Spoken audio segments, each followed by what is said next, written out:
Well, happy Tuesday. How is everybody doing? Let's see who's in here. Kiss My Grass, Duncan 1900. Crooked Woods Family Orchard. Farm Okie. Going Green Mom. Hello. D.A. Berry Outdoors. Sean in Alaska. 9252 Life Off Grid. Geeky Gardens is here this evening. Built on the Rock Homestead. Mama Z. Might have said that already.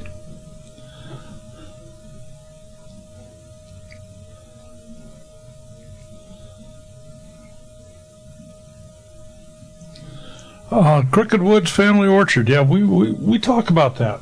Nothing wrong with using your camera on your phone to do your videos with. Now, having said that, I really think you need to step up to the plate and edit them on a PC. You know, something that's got a much bigger screen. Unless you can port your phone over to a 23-inch monitor or so, where you can actually see what you're doing. But no, today's cell phones have fantastic capabilities as far as the camera goes. Now, obviously, it's not the same quality as like a big SLR, but it's more than acceptable for YouTube.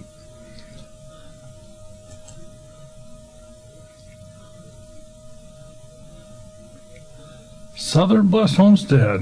Good evening, good evening. Yeah, I do all my editing on a desktop. Well, Crooked Woods, a question for you then, because I was going to talk about some editing here this evening. What's your software of choice for your editing program?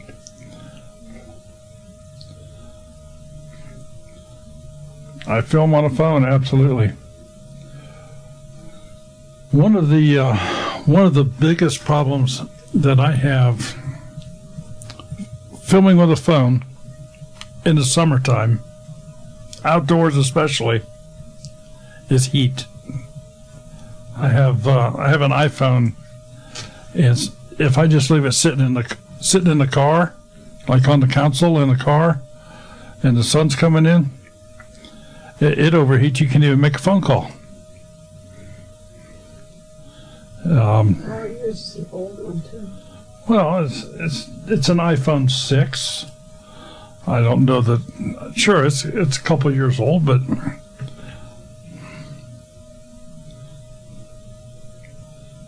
Filmora 9. Okay, Filmora 9 is a good program. We talk about that quite a bit. I am going to talk a little bit about a different program that's got a few more advanced features in it than what Filmora 9 has. Make mention. I think she's new in here, and I just went and subscribed to her. But when they do the videos, to hold the camera side, hold the phone side. Oh, okay. I'm not going to say who, but okay. And I just a couple things about using the phone. Like I say, it's a great tool. Usually you have it with you, so you never have the excuse, oh, I didn't bring my camera, because you have it in your hand. Mine, in particular, doesn't necessarily work well in a warm environment, especially for a live stream. It'll start off just fine and go along, and all of a sudden it'll just shut off, overheat. I get a little temperature thing here on the face of the phone, and just have to leave it cool down before you can do anything at all with it. Of course, the other thing that you need to do whenever you're using a phone is you need to hold it sideways whenever you film with it.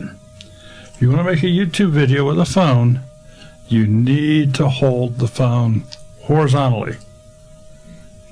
It gives you a landscape mode that fills up that entire screen that we're looking at here.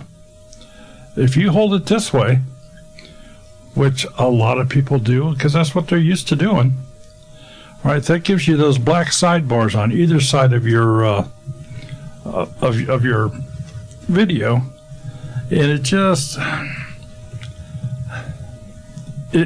doesn't fill the bill on a YouTube platform.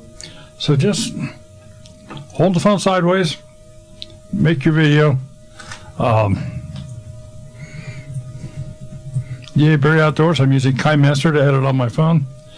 The problem I have with editing on a phone, I don't care what the program is, and there's some good programs. You can do a lot of good basic editing. But here's my problem. And I know you guys can all say, well, you're old, because I am. I can't see this little screen. Going green mom. That's why that was happening. Bingo. Very good. You can't. This is too small. I have problems dialing the right numbers. I mean, my fingers don't work well enough to get into the close editing. And as you pick up on your editing, it becomes a little bit more intense and a little bit closer. One of the things that I wanted to talk about here this evening is keyframes. Keyframes within an editing program. Now, this is not going to apply to Filmora 9. Filmora 9 has some lightweight keyframes in their pan and zoom feature, but it's yeah, okay, let's do it. Let me show you. Let me get my Filmora up here.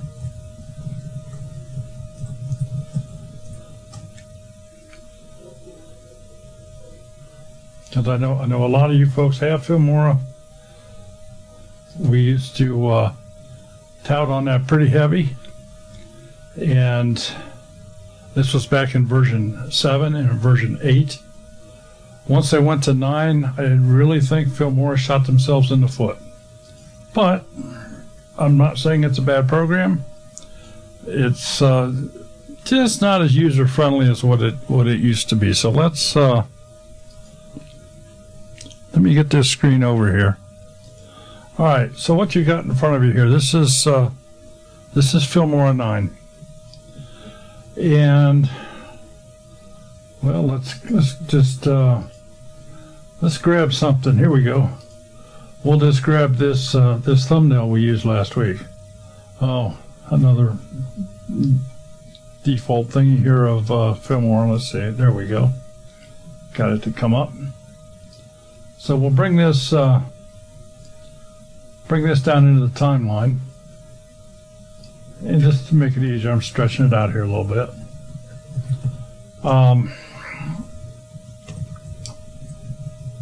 Actually, I don't think I wanted to go quite that far.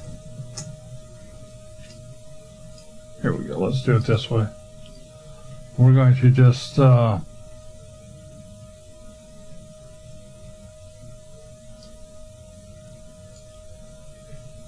I'm going to set the time at 10 seconds.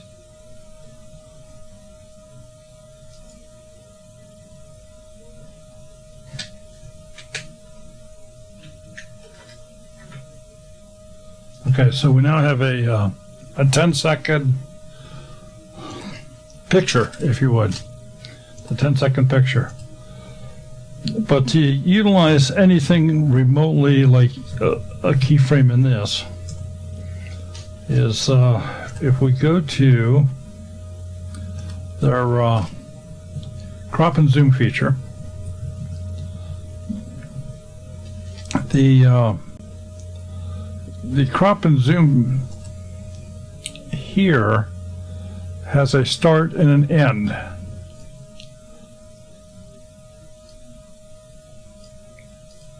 Let's see here. I'm looking to see. It's been a while since I've used this.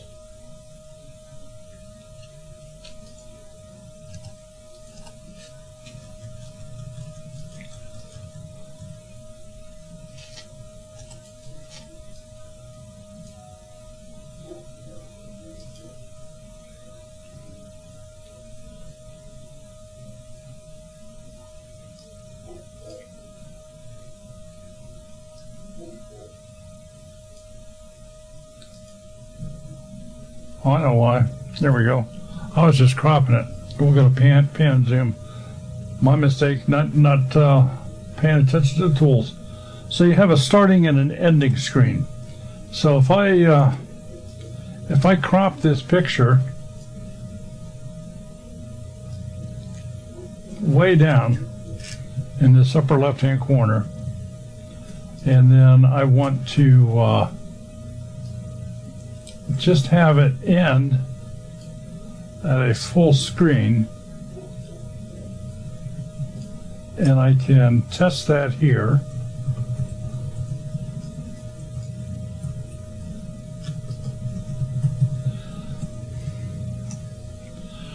Over the course of the 10 seconds,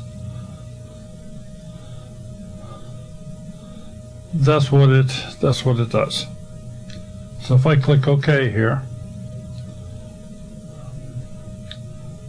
and I play this back in the editing tool, you can see here in the preview window how it's taking that 10-second picture file and zooming it in.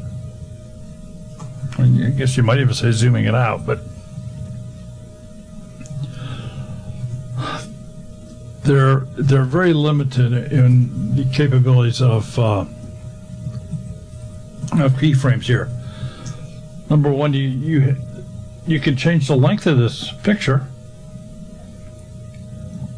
You can make it 7 seconds, but that shift and movement only applies across for the entire length of the picture, which is not something that I want to deal with here tonight.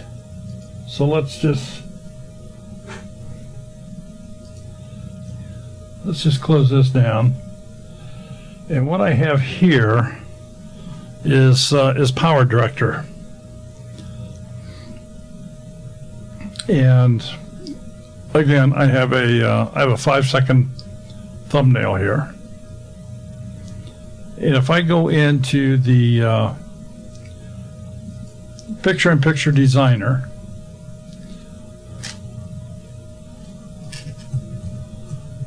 and I'm going to turn the grid lines off for right now, make it a little bit cleaner to see.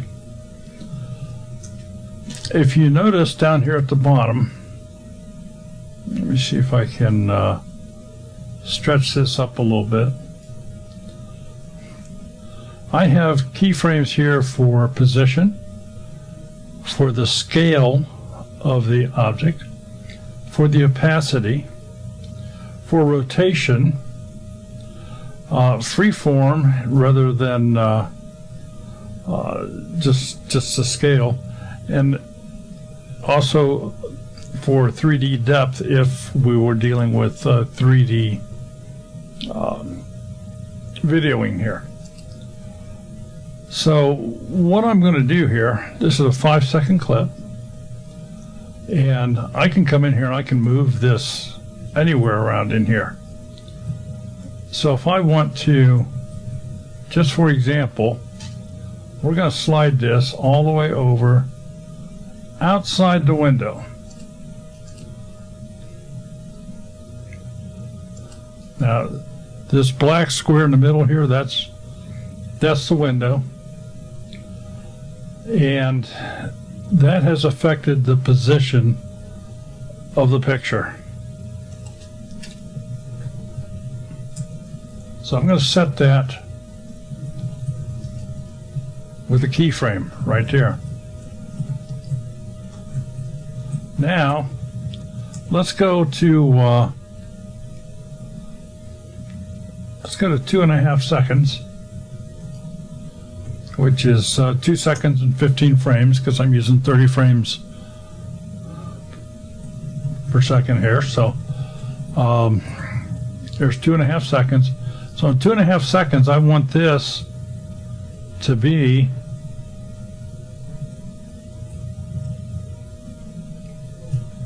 squared up right here in the middle. And if you notice, it put a keyframe right here. Now I'm also going to set the opacity. I'm going to set it here because it's full opacity.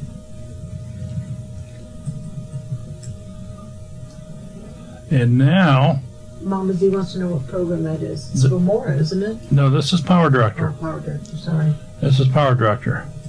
So now, when I go out to 5 seconds, I'm going to take the opacity and I'm just going to have it fade away. So I've made a very simple set of instructions here using keyframes so that it's going to slide into frame in 2.5 seconds, and then the following 2.5 seconds, the picture is just going to fade out. So I can test it here.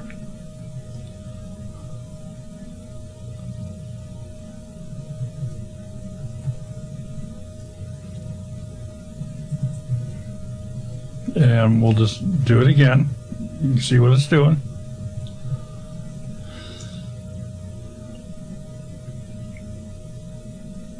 Pretty slick, huh? So it can get fancier than that. Let's say that we're going to want to rotate this picture. So I've just clicked on the rotation here, and I'm going to say... Mama Z says they have about 5 Power Directors. Have about 5, huh? Why would you have 5? 5 versions, she said. Oh, There are 5 about versions. 5 versions of Power Director. I always just talk about the latest one. So what you're looking at, I think, is version 18.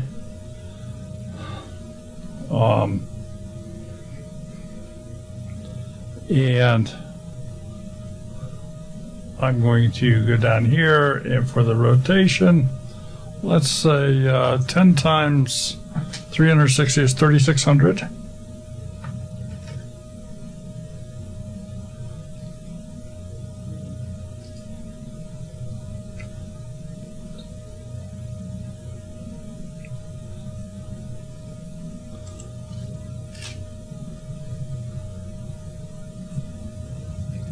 Okay. Rotation.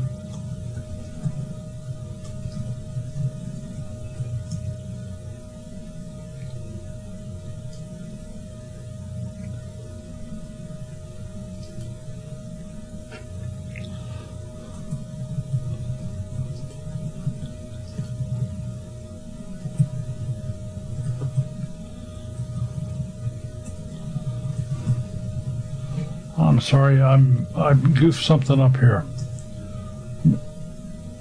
Let me see what I've done. This is my current frame, and this should be with this here.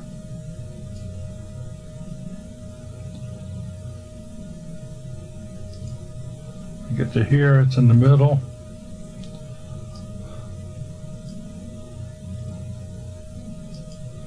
Puts it back over here. Rotation, I'm sitting here. And by the time I get out to here,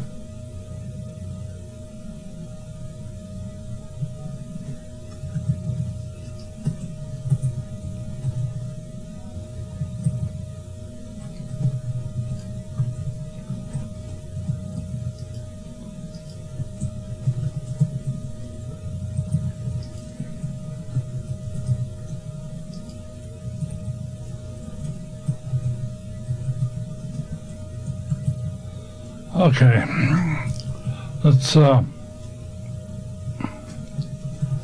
through my own fault here, I shifted some of these things around, and I have a tendency to do this when I'm talking more than what I'm paying attention to what I'm doing. So let me straighten these up. All right, we're at here. We come back to here. We want full opacity, and we have that.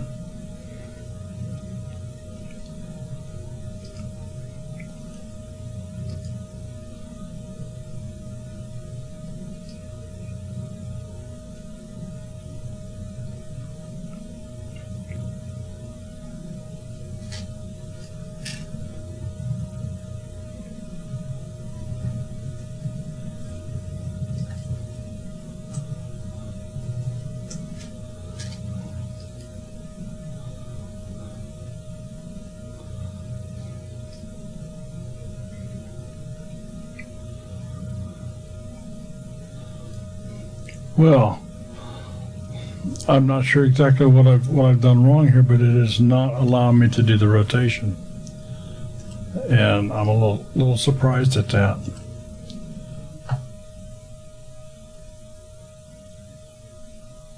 Zero, you frozen? Oh, no, I guess you aren't. Am I frozen? No. Okay. Let's click on the OK here, and let's look at it on the monitor here.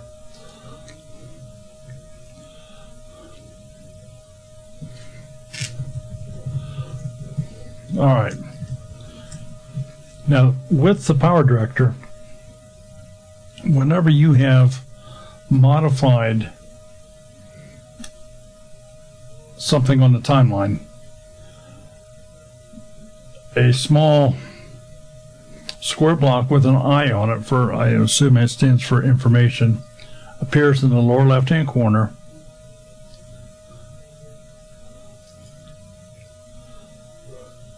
It's interesting. It says photo rotation. Sean's saying just undo what you did with the back arrow.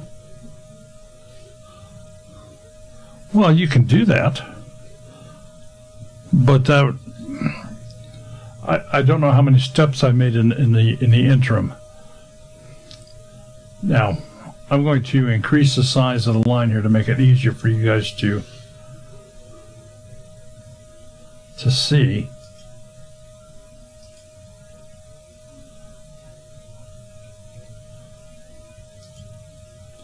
All right, so I've increased the size of the video track, and if you notice here on this track, you can't see it where it's shifting across, but you can see the opacity line. That's this line here at the top. Right halfway through, it's still at 100%, and then it's coming down to nothing. So I can actually come in here and add another keyframe, and I can modify it. So now it'll get a little dim and get bright again, and then it'll dim out.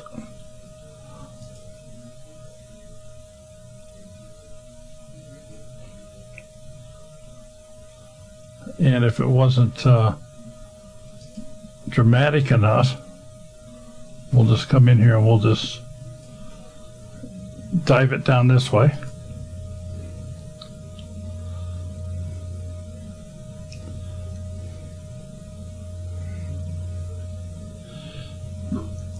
The whole point behind all this is not only can you do this with a picture.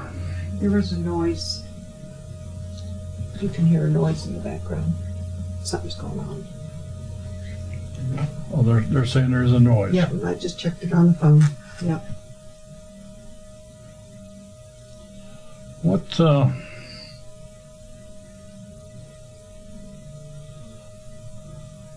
Sonny said it sounded like a vacuum. I said, well, maybe it's the AC, so I just went in the bedroom. I could hear it on my cell phone.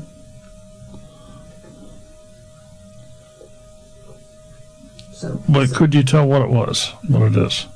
Something's going on, because you've been having it every time.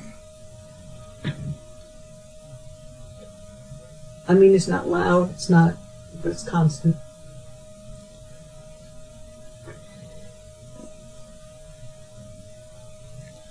And there's no indication of it here. Okay, I will have to investigate this further. I'll have to do a little bit of testing. So, apologize for the unexplained noise that we have going on here. It's something that developed a couple weeks ago, wasn't it? Somebody first said something about it. Mm-hmm. And I don't know what is causing it. But anyway, let's get back to this here. Well, we've done all this with an image, with just a picture, if you would. But you can also do this with a video. So let's come out here and let's just so happens that because we do this weekly live show, And I've got all of these videos here. Well, let's see. We'll grab Alderman's, and we'll grab Duncan's here. We'll grab Duncan 1900. We'll just open those two up.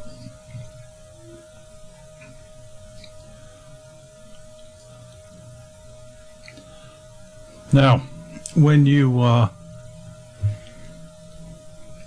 place videos on top of one another, and what I mean by that is anytime you are stacking within an editing program, one of the timelines is going to be dominant over the other one, unless you've done some modifications. Generally speaking, the timeline on the bottom is the dominant one. So in other words,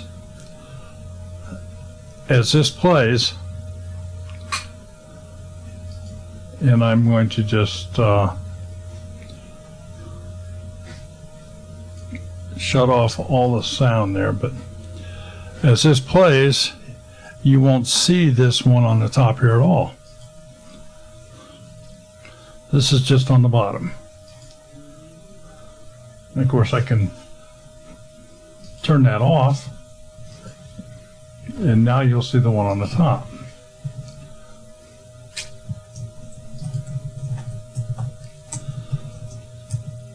You want to see them both? Well, in a way you can do that.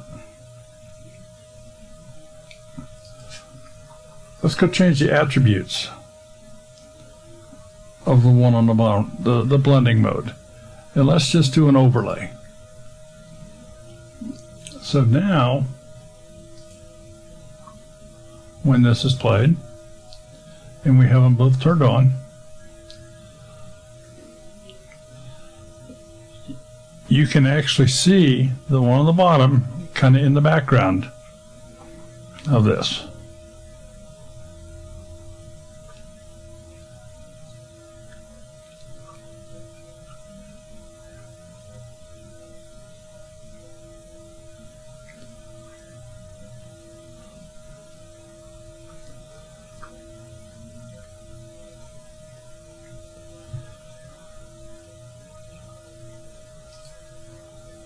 So let's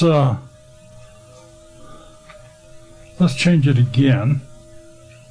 We'll go back into the blending mode, and let's do instead of an overlay, let's do a multiply. See what it looks like.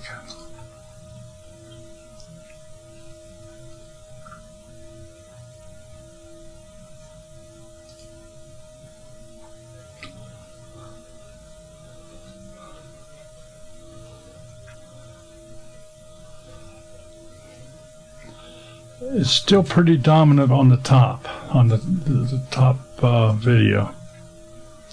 Okay, so let's go into the top one, and we're just going to change the opacity here. We're going to cut it down to, let's say, 80%.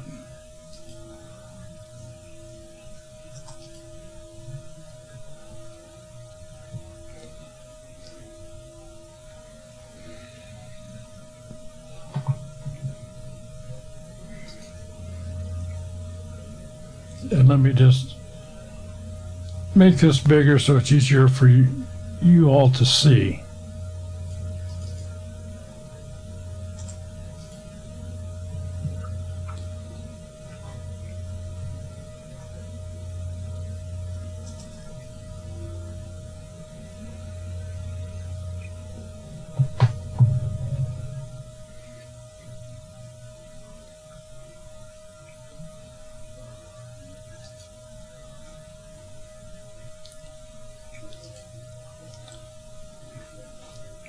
Now, what I can do here with the keyframes is I can alter these settings.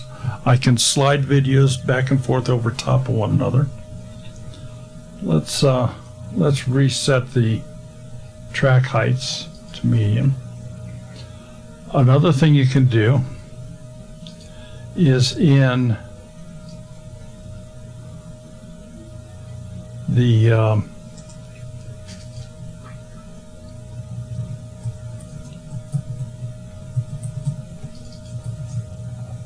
the titling area, and I just have the default title in here.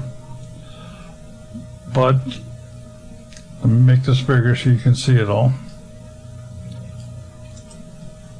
I also have keyframes available in the title. So I can change the position of the title, I can change the scale, make it bigger, smaller, I can change the opacity.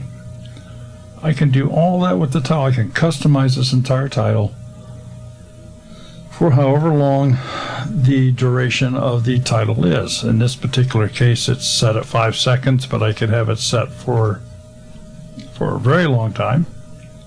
I mean, I could run a title clip for 4 or 5 minutes and have different titles come up when I want them to by simply moving the timing marks around as to when they should come in and start. So just for example,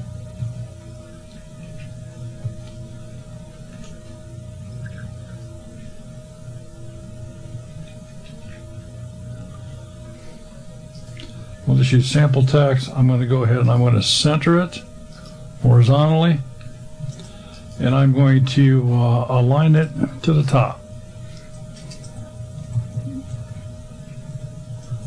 And on this, I am going to set my opacity here, and at the end of 3 seconds, I want it to remain bright. So I'm going to put another marker in, because I have it at full opacity. But then from 3 seconds to 5 seconds, I'm going to want that opacity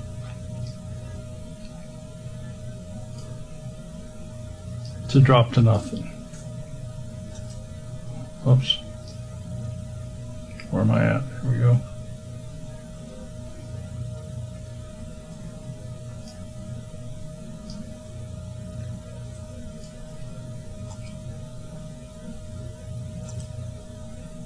No, that's not the way I want to do it. Object settings, here we go. And if you notice, it put a little keyframe here at the very end here. And it turned it off. So now if you play this,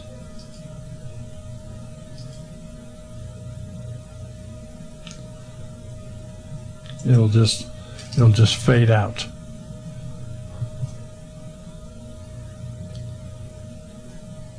And we're going to say okay for here right now. Another thing you can do here is I can go into my transition room, and let's grab this rotate transition and bring it down into the title. Now by default I have all my transitions sitting at 2 seconds, but I can go in and I can change those. But now let's see what's done to the title.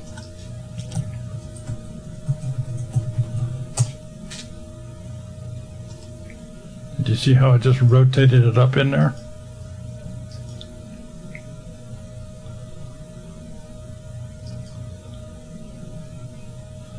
If I don't want the rotate, well, let's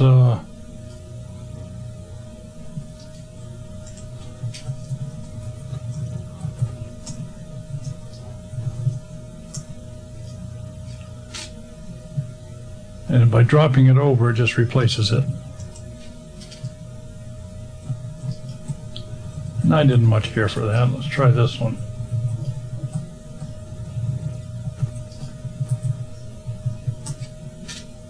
Brings it together from the outside.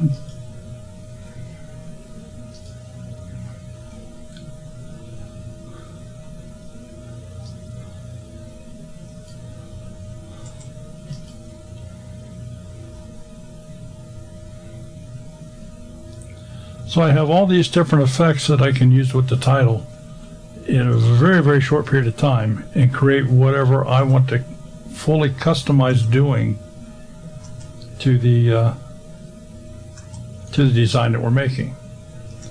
If I don't want the one clip to be seen during a specific time period, and I can either go in and edit it directly with numbers, or I can come in here. If you notice this green line, that's the opacity. It's sitting at 80% right now. So let me put these are like keyframes. So I just put two little keyframes on there.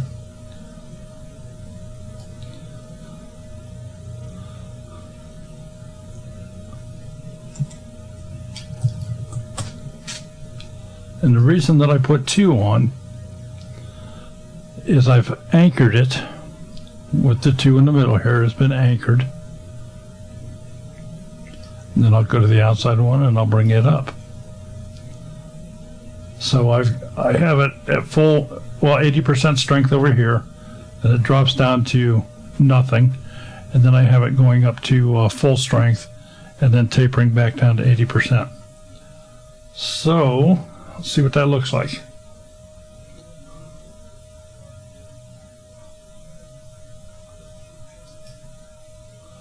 That was kind of interesting. It did not show the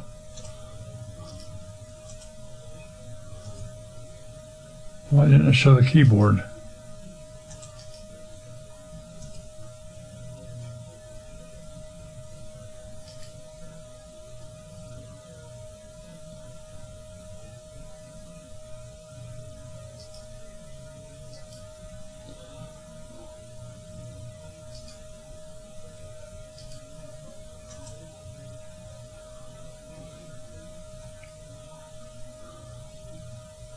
Oh, I know why. Because of the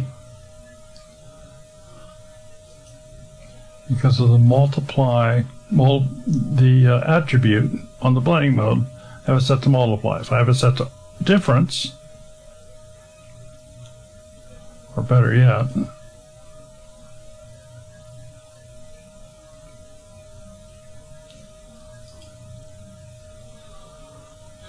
just normal is going to be fine. With difference, because I turned the light off on the top, there was nothing to show. So if I come in and we'll set the attribute here,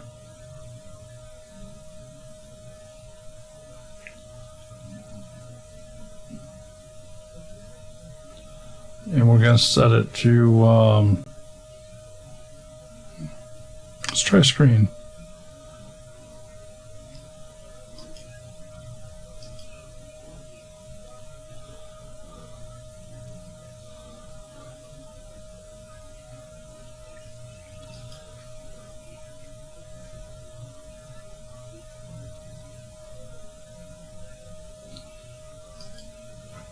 Now if I want to stretch that title out, I have a couple different ways I can do it. I can just highlight the title and I can change the time here. We'll just say it's... What do you mean by it's anchored? What do I mean by it's...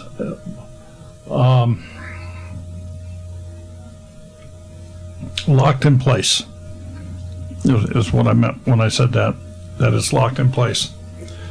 The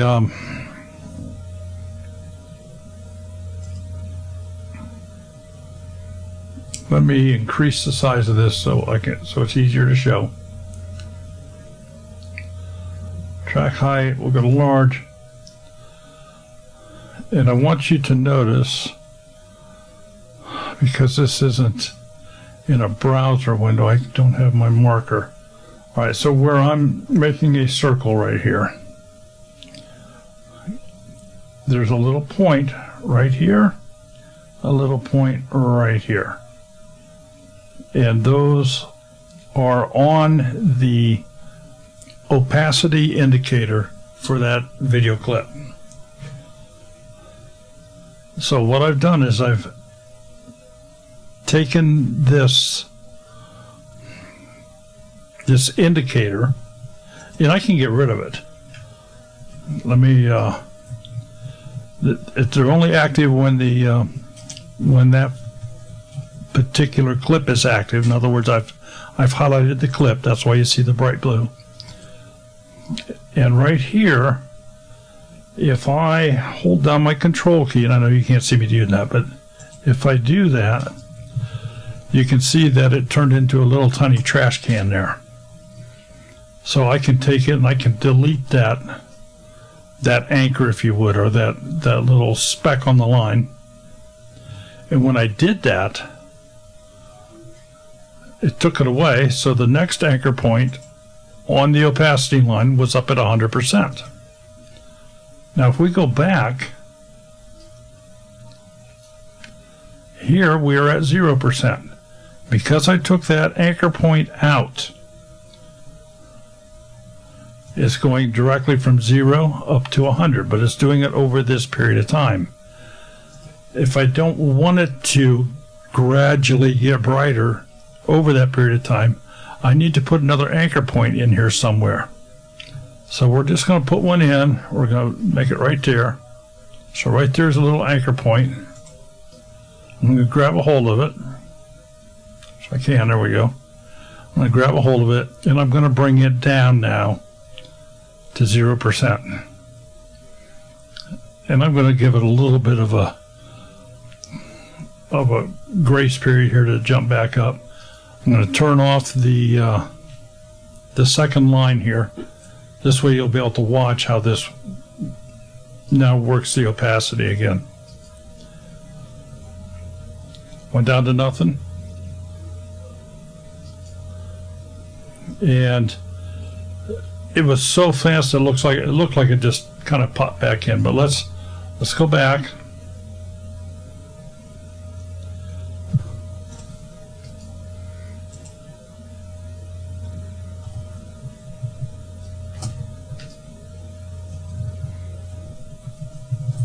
We'll stretch that out some.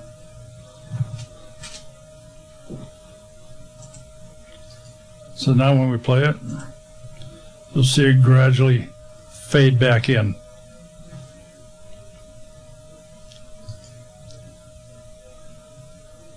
And if I want it to not just drop off so suddenly,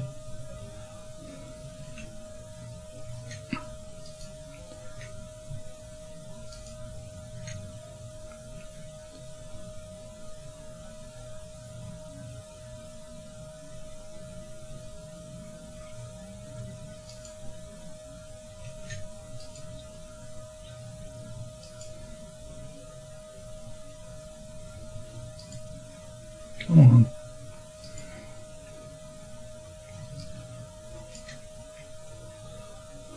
Let me get this all the way back.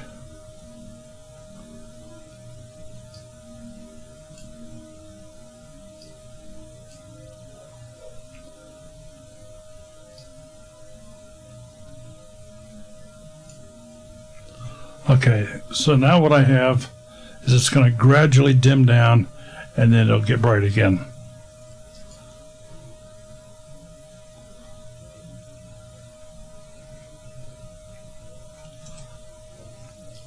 And if I want to add something special right here in the middle, well, let's just go up and we'll grab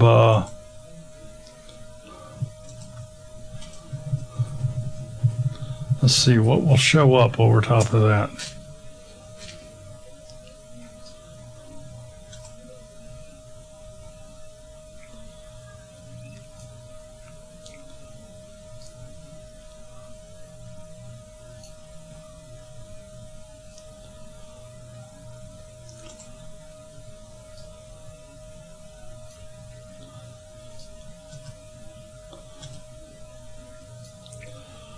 Okay.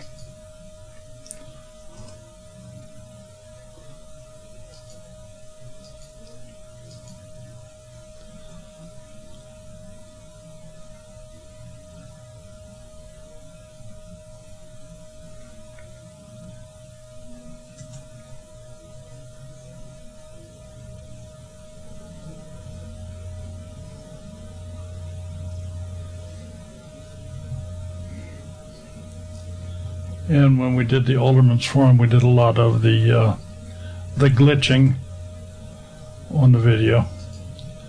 It's just what we happen to do for that one. I like this embossed effect here with that background. I may have to use that on something coming up here.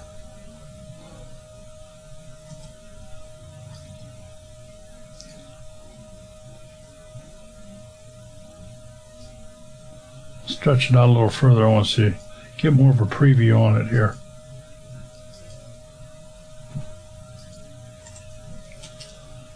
That's definitely different.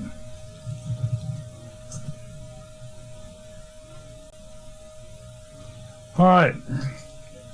So that's some of the things you can do with keyframes. They are an absolutely great tool. The possibilities are pretty much just limited to what you can imagine in your mind. There's nothing,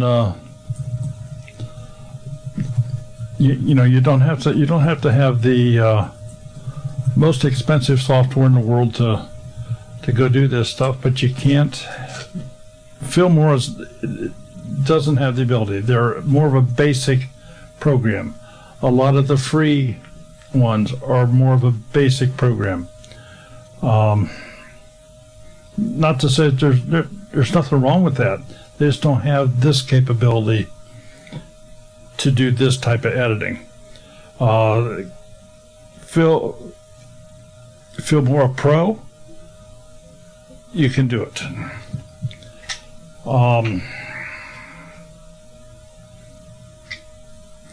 Corel, you can do it.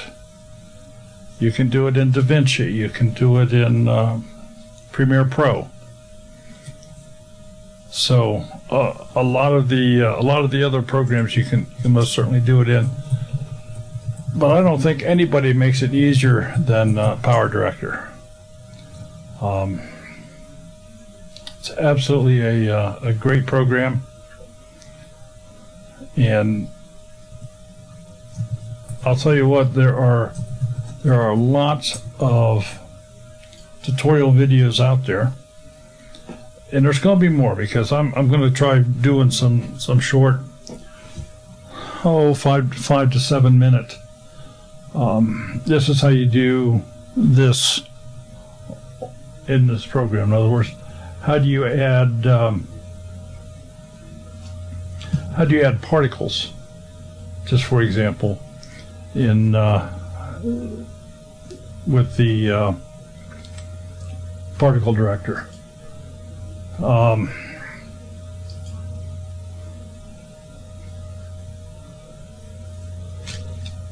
These, what you see on the screen up here, these are what they call particles.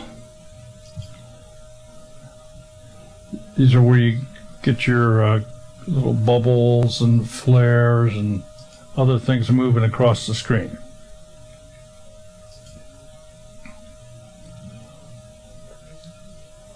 And this stuff can all be changed and modified.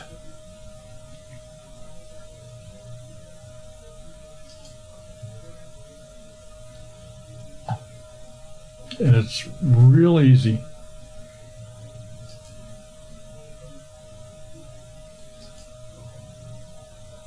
If you notice, this is one I made. It's got smudge floating up on it.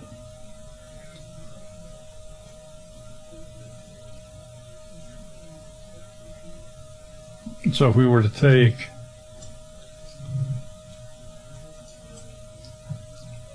let's take smudge and we'll bring him down here. I'm going back to the front. And let's see what my I'm just going to increase it to 10-15 seconds, so we have at least a couple seconds to look at it.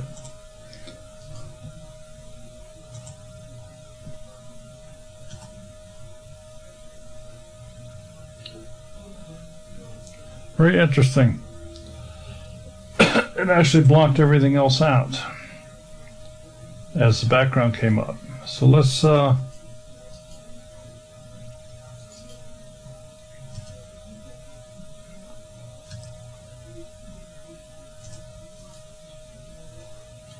I'll just take the background out of it. So now if I do this,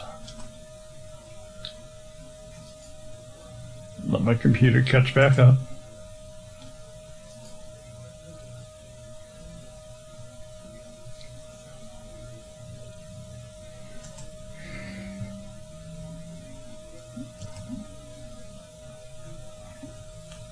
Okay, so the background piece that I did have in this particle was opaque. You couldn't see through it. You can see it hit everything. The particles themselves are Smudge's head sliding up here, and you can see through all of that. So if I were to use a different background that's translucent, transparent,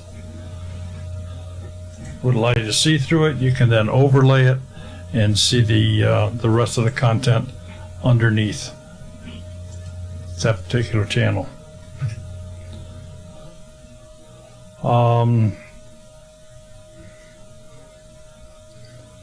Everything you see in here comes with the program. All of this stuff. Here I go. I'm going to go talking about Power Director. But it's a great program. Okay. So is this how people design their intros, and can you just stack that intro with whatever your video is for that upload? Yes, you can do that. Absolutely. You can create intros and outros. Do that all the time on this. Matter of fact, let's go back to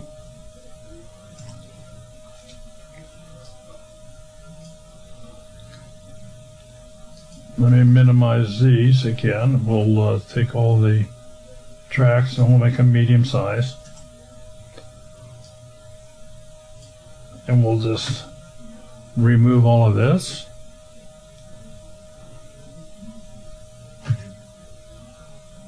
And we'll take these two clips out. And we'll come in and we'll import.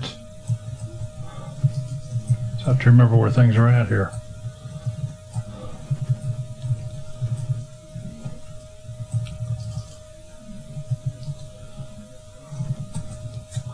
Okay.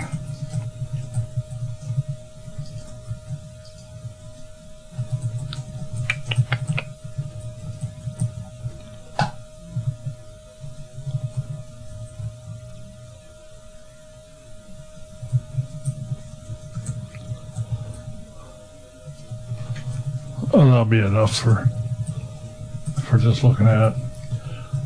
I have 3 different intros here that I use a lot of times on our Monday Night Lives. So this first one, these are all 20-second intros.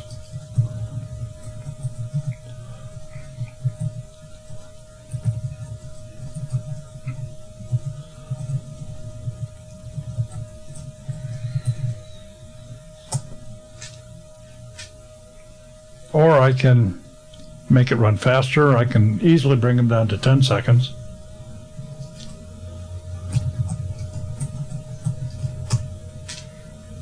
This is one you just saw.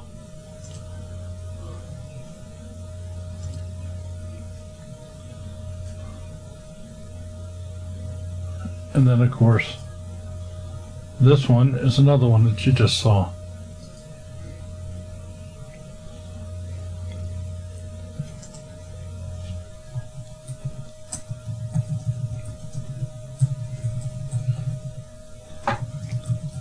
So by having these pre-made up, I already have a start, if you would, on the next video. And I have probably, I don't know, maybe 10 or 12 of these are now made up. And I can just drop those into the timeline, any particular one of them, and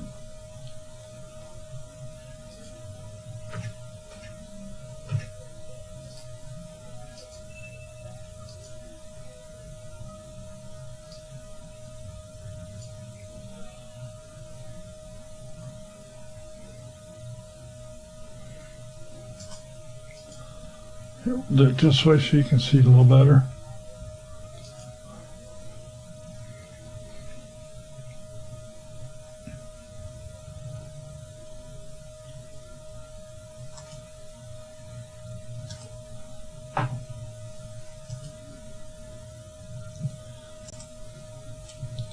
Okay, now one other thing I kind of want to take note of here.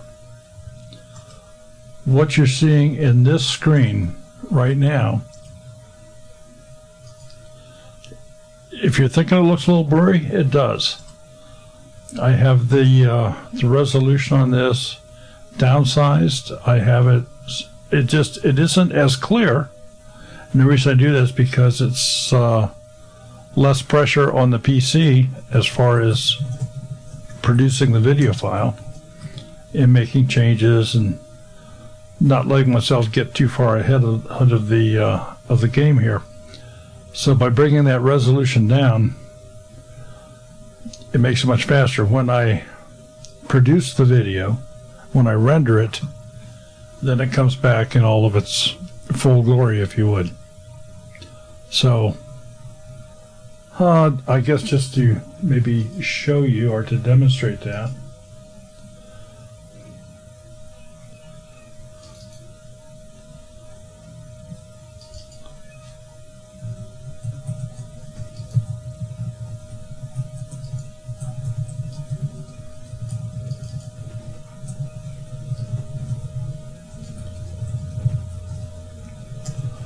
Oh.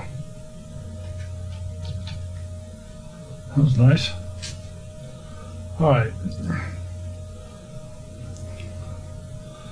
You can see this is actually much clearer than it is on the other screen, because this is a fully rendered clip.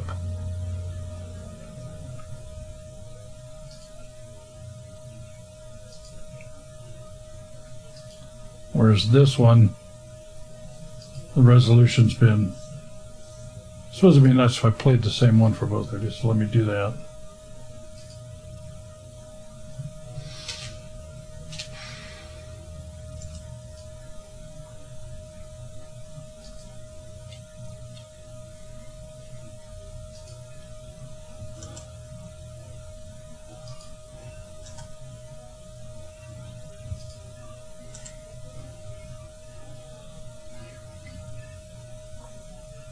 This is just grainier, it's not as clear,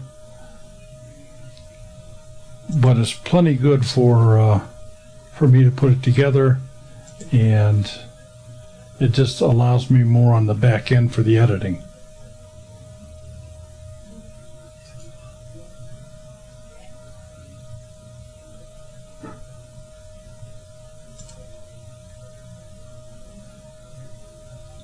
Oh yeah, I suppose I should say something. You wrote it in here. We can get 100 in here Thursday for our channel review day. We're going to have a special giveaway then. The review days they're a lot of fun for me. I hope they are for you folks. Everybody seems to like them. I'm at a point here now. I've pretty much babbled on everything I want to talk about, and I see that it is. Yeah, it's after 9.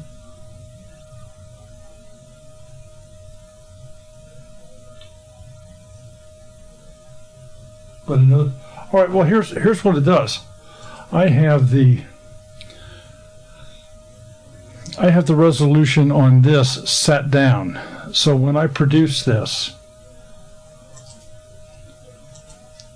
when I hit the produce page and to render the video, that's where I come in here and I produce my videos at 1920 by 1080, 30 frames a second. And this is what, and this is quite clear. There's no reason to utilize 4K.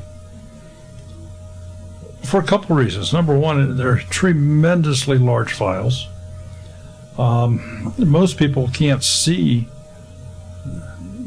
they can't download fast enough.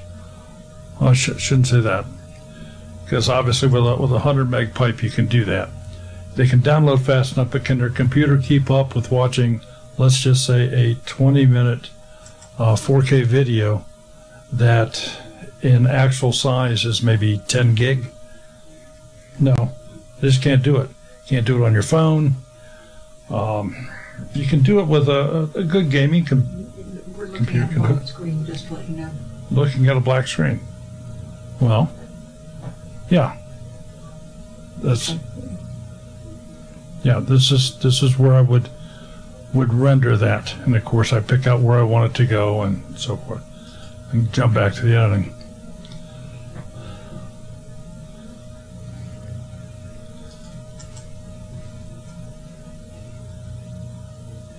I saw it for me dinner. I saw it for me dinner.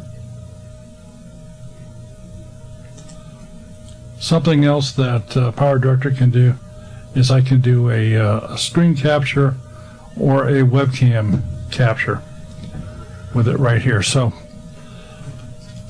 a lot more you can do. We're going to jump out of the program here.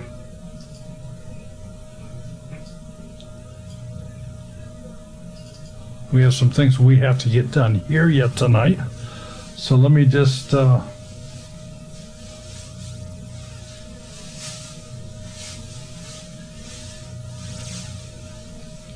glance at the chat here, because as I talk about this stuff and I'm doing this stuff, I just depend 100% on Sherry to throw things at me if somebody's asking a question, because I am not able to see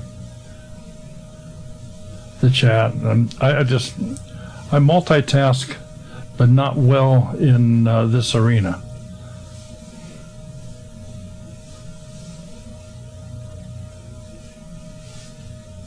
So, Going Green Mom, I haven't seen one yet. I don't know what you haven't seen, but everybody has questions. And if you have questions, send us an email, twofamilyhomestead@gmail.com. We'll make every effort we can do to help you out. If it's a question that involves around kind of a lengthier thing, we can make it as a subject for a Tuesday night Tech Tuesday show. Thursdays we go in and we do the channel reviews. I already have. Let's see here. Let me bring this over.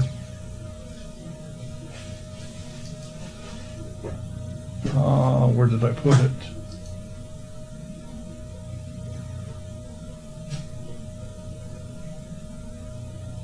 Birthday show.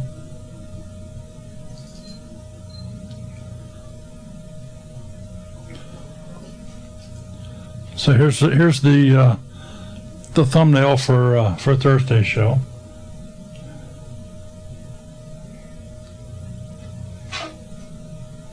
Just something simple, and hopefully it's bright enough and cute enough that it'll draw some attention. So we'll have that all set up for Thursday's show. Any other questions while we're here? Bill in the Rock Homestead, I went to feed the rabbits this evening. Chicken flew into the hutch. Am I caught up? Looks like. Okay. Special thank you to all the moderators. God, I'm so scared of omitting this. Special thank you to the moderators. You guys just make our life so much easier. You do a great job. Extra special thank you to all those folks dressed in green, and if you happen to be wearing a blue suit over top here green, that's wonderful. You're just like doing double duty. But if you'd like to become a member of Smudge's Peoples, please click that join button below. Everything that we pull in on that goes right back into the equipment and to making these videos here for you guys, updating our equipment and helping us to to get around where we tried to bring you the live shows from various live events, which we've not had any of yet this year, but they're coming. They're coming. At this point in time, I think the Life Conference in Hannibal, Missouri, I think is going to be first. J-Love, what do you mean you just got done outside?